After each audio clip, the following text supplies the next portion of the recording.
শাৰদী ৰাণী তুমি শেৱালী। কবি ৰেকি বাংমী, কণ্ঠ মাম্পি বৰদলৈ।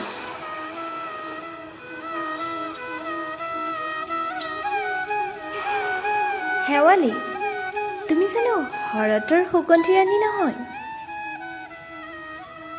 শেৱালী প্ৰতিশিলা পাতত নিয়ৰৰ মুকুতা, সৰি পৰে ধৰিত্ৰীৰ বুকুত পুৱাৰ বেলি কাটে।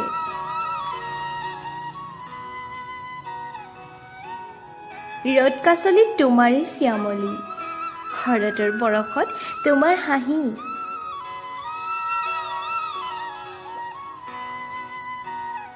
সৰি পৰা নিয়ৰৰ শীতল টোপাল, শৰতৰ নিশাত শেৱালীৰ সুঘ্ৰাণত বিলীন হোৱা শাৰদী ৰাণী তুমি।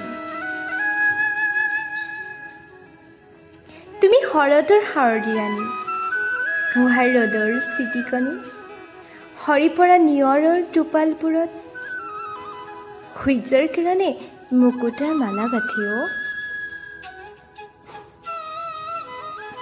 আৰু নিশাৰ বেলিকাত শৰতৰ শেৱালীয়ে সুগন্ধি বিলাই ধৰণিত আমোল মোলাই থাকে। শাৰদী ৰাণী তুমি শেৱালী, তুমি শৰতৰ শাৰদী ৰাণী।